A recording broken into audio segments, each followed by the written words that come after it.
ছাত্র জনতার আন্দোলনে পুলিশের গুলিতে নিহত সাবেক দুই শিক্ষার্থীর নামে নামকরণ করা হয়েছে এমআইএসটির অডিটোরিয়াম এবং মুক্তমঞ্চে।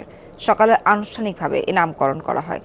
গত 18 জুলাই আন্দোলনে গুলিতে নিহত হন এমআইএসটির দুই সাবেক শিক্ষার্থী। তাদের সম্মানে এমআইএসটির নবনির্মিত অডিটোরিয়ামের নাম রাখা হয়েছে শহীদ আসহাবুল ইয়ামিনের নামে এবং এমআইএসটির মুক্তমঞ্চের নামকরণ করা হয়েছে মোহাম্মদ রাকিবুল হোসেনের নামে। এ সময় ইয়ামিনের বাবা জানান, ছোট থেকেই প্রতিবাদী ছিলেন ইয়ামিন। দেশের জন্য তাই সর্বোচ্চ ত্যাগেও পিছপা হয়নি। উপস্থিত ছিলেন রকিবুল হোসেনের বাবাও। তিনি বলেন, এক পথচারী নারীকে বাঁচাতে গিয়ে গুলিতে প্রাণ হারায় তার ছেলে।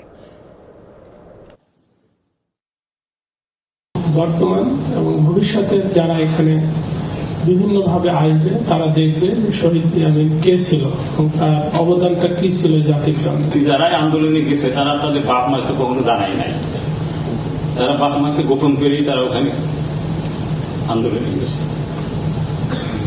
আমার ছেলেও তাই বলতো, আমার ছেলে কোন সংগঠন রাজনীতির সাথে সম্পৃক্ত ছিল। এমআইএসটির তখনকার ভবিষ্যতের সকল ছাত্রছাত্রীরা তারা নিজেরাও গর্বিত বোধ করবে এই প্রতিষ্ঠানের ছাত্র হিসেবে যে তাদের প্রতিষ্ঠানের এরকম দুইজন বীর শহীদ ছিলেন।